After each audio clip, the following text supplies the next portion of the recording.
റോയ് ചായ, ഷാരൂൺ വധക്കേസിലെ ഗ്രീഷ്മയ്ക്ക് വധശിക്ഷ.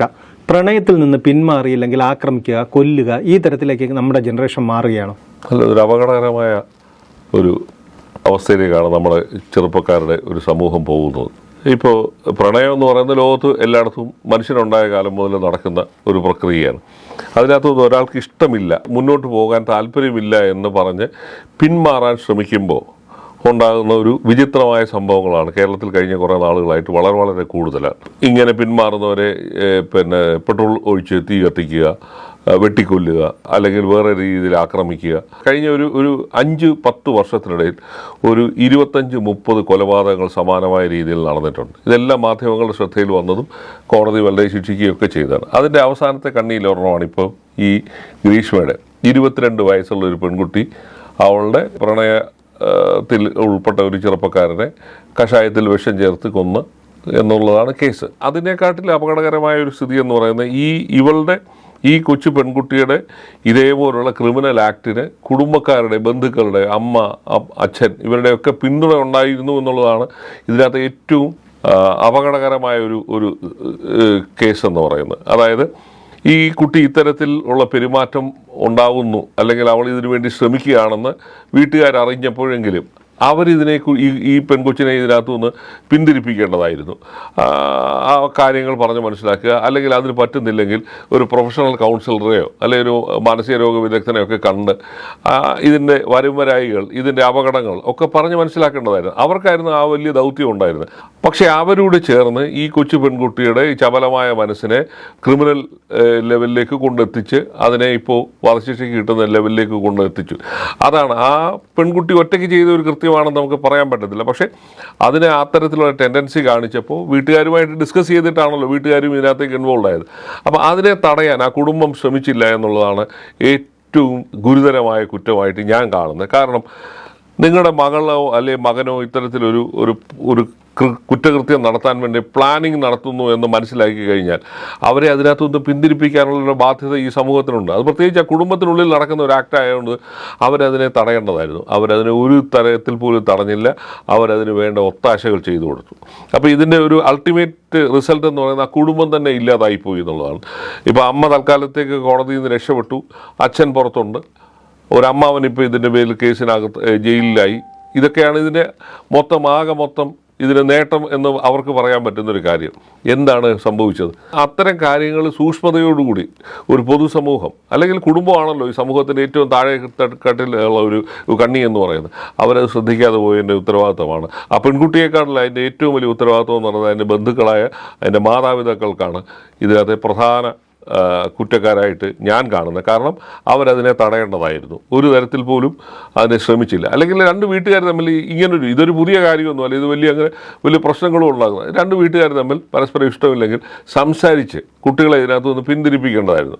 അപ്പോൾ അത്തരം ഒരു ചർച്ചകളൊന്നും നടത്താതെ കൊലപാതകത്തിലേക്ക് കൊണ്ടെത്തിക്കുന്ന ഒരു പ്രവണതയാണ് നടന്നത്. ഇനിയെങ്കിലും സമൂഹത്തിന് ഈ കോടതിയുടെ ശിക്ഷയെങ്കിലും മാതൃകയാകണമെന്നുള്ളതാണ്.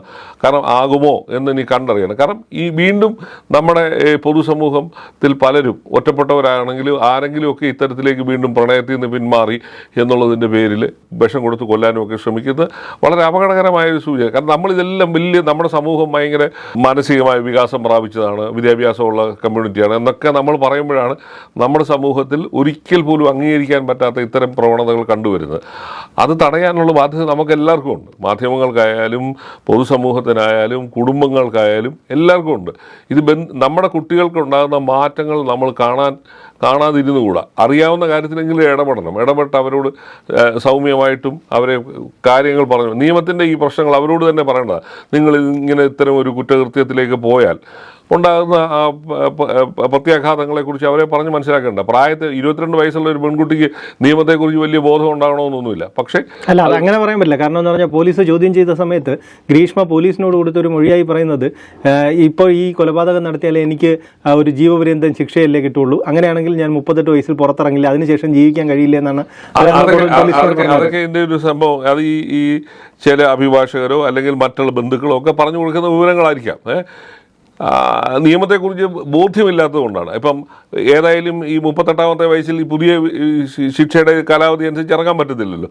അപ്പോൾ അതൊക്കെ തെറ്റിദ്ധാരണ ഉണ്ടാക്കുകയും മണ്ടത്തരങ്ങൾ പറഞ്ഞു പഠിക്കുകയോ അല്ലെങ്കിൽ ഈ എന്തെങ്കിലും ന്യായീകരണങ്ങളോ അല്ലെങ്കിൽ നമ്മൾ ഈ പറയുന്ന വാട്സപ്പ് യൂണിവേഴ്സിറ്റി പോലുള്ളിടത്തു നിന്നൊക്കെ വരുന്ന വിവരങ്ങളൊക്കെ വെച്ച് തന്നെ ആണ് ഈ പറയുന്നത്. പക്ഷേ അതല്ല യാഥാർത്ഥ്യം എന്നുള്ള കാര്യം നമ്മുടെ കുട്ടികൾ തിരിച്ചറിയേണ്ട ഒരു കാലം കഴിഞ്ഞു. പിന്നെ വേറൊരു കാര്യം എന്ന് പറയുന്നത്, നമ്മുടെ ഈ സമൂഹത്തിൽ ഈ ബന്ധങ്ങളെക്കുറിച്ച്, ബന്ധങ്ങൾ ഉണ്ടാകുന്നതിനെക്കുറിച്ച്, ഇത്തരത്തിലൊരു പ്രണയബന്ധം ഉണ്ടാകുന്നു, അതിനെക്കുറിച്ചുള്ള ആ ധാരണകൾക്കൊന്നും ഇപ്പോഴും പഴയ കാലത്തെ അവസ്ഥയിലേക്കാൾ ജാതിയായാലും മതമായാലും ഇതെല്ലാം ഇപ്പോഴും പ്രശ്നങ്ങളാണ്. സമ്പത്ത്, സ്ത്രീധനം, ഇതെല്ലാം വലിയൊരു പ്രശ്നമായിട്ട് തന്നെ നമ്മുടെ സമൂഹത്തിൽ ഇപ്പോഴും നിൽക്കുകയാണ്.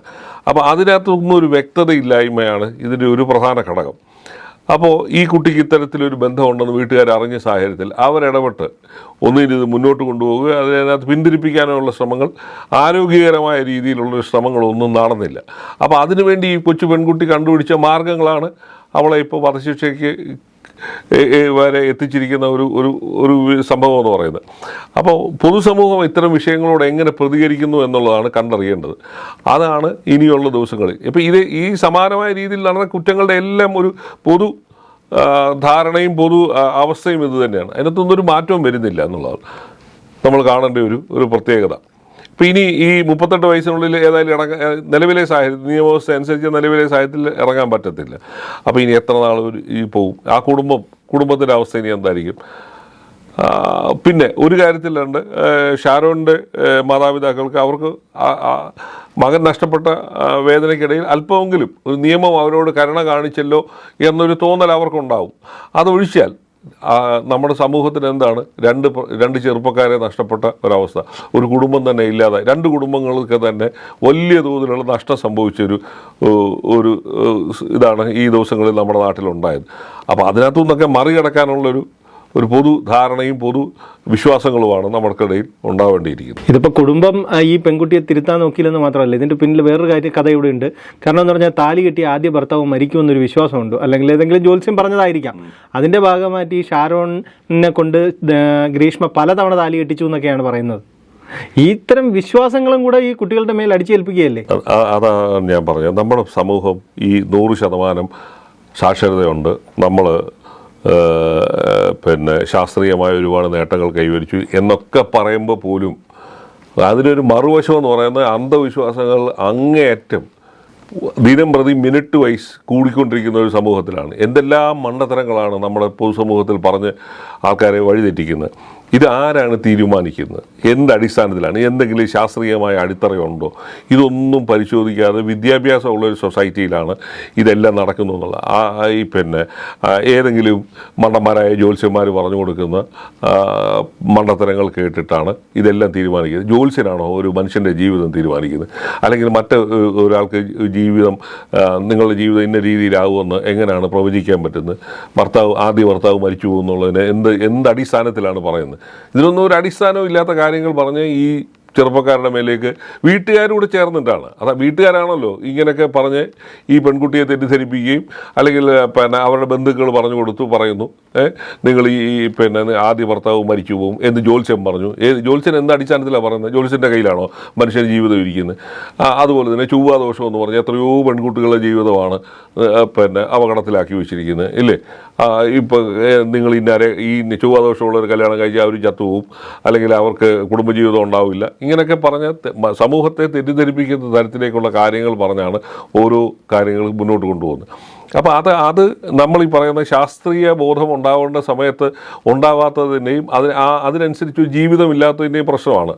ഒരേ സമയം തന്നെ നമ്മൾ ശാസ്ത്രം അനുസരിച്ചുള്ള കാര്യങ്ങൾ നടപ്പിലാക്കുമ്പോൾ തന്നെയാണ് അതിൻ്റെ അത്രയും തന്നെ 50% ശാസ്ത്രീയമായി ജീവിക്കുന്നുണ്ടെങ്കിൽ 50% അന്ധവിശ്വാസത്തിന് വിട്ടുകൊടുത്തുകൊണ്ടുള്ള ജീവിതമാണ് മലയാളിയുടെ ജീവിതം എന്ന് പറയുന്നത്. എല്ലാ തരത്തിലുള്ള തട്ടിപ്പുകൾക്ക് പോയി തലവെക്കുന്ന ഒരു സമൂഹമായിട്ട് നമ്മൾ ആൾക്കാർ മാറിക്കൊണ്ടിരിക്കുകയാണ്. അപ്പോൾ അതുകൊണ്ട് ഈ കൊച്ചു പെൺകുട്ടിയെ ഇത്രയും PG ബിരുദം ഉണ്ടെന്ന് പറയുന്ന ഈ പെൺകുട്ടി പോലും ഇതേപോലുള്ള അന്ധവിശ്വാസങ്ങൾക്കും അനാചാരങ്ങൾക്കും ഒക്കെ പോയി തലവെച്ച് കൊടുത്തതിൻ്റെ ദുരന്തമാണിത്. ഗ്രീഷ്മയെ പോലെ തന്നെ പൊതുസമൂഹത്തിന് ഇതിനകത്ത് വലിയൊരു റോളുണ്ട്. ആ കുറ്റത്തിനകത്ത് അറിഞ്ഞോ അറിയാതെ ഇവരെല്ലാവരും ഇതിനകത്ത് പലതരത്തിൽ പങ്കെടുത്തിരുക.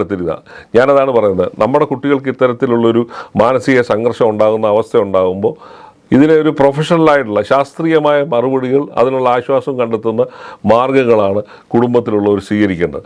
അതിന് പകരം കൂടോത്രം, മറ്റേ ജാതകം, ഈ ജ്യോത്സ്യൻ എന്നൊക്കെ പറഞ്ഞു പോകുന്നതിൻ്റെ ദുരന്തങ്ങളാണിത്. ഇല്ലേ? ആ കുട്ടിയെ ഒരു പ്രൊഫഷണലായ ഒരു മാനസിക രോഗ വിദഗ്ധൻ്റെ അടുത്ത് കൊണ്ടുപോയി അതിനെ ശക്തി പകരുന്ന, അതിനെ ഈ പുതിയൊരു ജീവിതത്തിലേക്ക് വരാനുള്ള കാര്യങ്ങൾ പറഞ്ഞ് അതിനെ ശക്തി പ്രാപിപ്പിക്കേണ്ടതിന് പകരം ഇത്തരത്തിലുള്ള മണ്ടത്തരങ്ങൾ പറഞ്ഞു പഠിപ്പിക്കേണ്ട ദുരന്തമാണിത്.